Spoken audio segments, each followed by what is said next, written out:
Finger ಪ್ರಿಂಟ್ಸ್ಗೂ ಮೆದುಳಿಗೂ ಎಲ್ಲಿ ಸಂಬಂಧ? Basically finger prints are the replica of the brain patterns ಅಂತ ಕರೀತಾರೆ. ಇಲ್ಲಿ ಏನು ಲೈನ್ಸ್ ನೋಡ್ತಿದ್ದೀವಿ ಅದೇ ಥರನೇ ನಿಮ್ಮ ಬ್ರೈನಲ್ಲೂ ರಚನೆ ಇರೋದು. ಆಕ್ಸಿಜನ್ನಿಂದ ನಾವು ಉಸಿರಾಡ್ತಿದ್ದೀವಿ ಅಂತ ಗೊತ್ತಿದೆ ನಮಗೆ.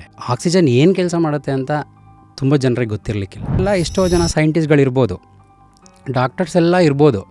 ಸೊ ಯಾರು ಕೂಡ ಒಂದು ಹನಿ ಬ್ಲಡ್ಡನ್ನು ಕ್ರಿಯೇಟ್ ಮಾಡೋಕ್ಕಾಗ್ತಾಯಿಲ್ಲ. But your body is making it. ಪ್ರತಿಯೊಬ್ಬ ವ್ಯಕ್ತಿ ಹುಟ್ಟಿರೋದು ಕೆಲವೊಂದು ಅನ್ಫುಲ್ಫಿಲ್ಡ್ ಡಿಸೈರ್ಸ್ಗಳನ್ನ ಫುಲ್ಫಿಲ್ ಮಾಡ್ಕೊಂಡು. ಈಗೋ ಅನ್ನೋದು 100% ಪಾಸಿಟಿವ್ ವರ್ಡ್. ಈಗೋ ಅನ್ನೋದು 100% healthy thing, beautiful truth which any individual can carry in is life.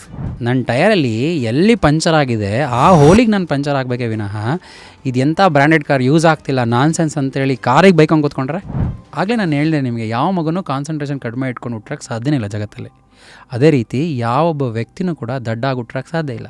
ಯಾವೊಬ್ಬ ವ್ಯಕ್ತಿಗೂ ಮೆಮೊರಿ ಕಡಿಮೆ ಇರೋಕ್ಕೆ ಸಾಧ್ಯನೇ ಇಲ್ಲ. ಅದೇ ರೀತಿ ಯಾವೊಬ್ಬ ವ್ಯಕ್ತಿಗೂ ಜಗತ್ತಲ್ಲಿ ವೀಕ್ನೆಸ್ ಅನ್ನೋದು ಇಲ್ಲವೇ ಇಲ್ಲ. ಫುಲ್ ವಿಡಿಯೋನ ನೋಡಿ ಆನ್ ರ್ಯಾಪಿಡ್ ರಾಶ್ಮೀಸ್ ಯೂಟ್ಯೂಬ್ ಚಾನಲ್.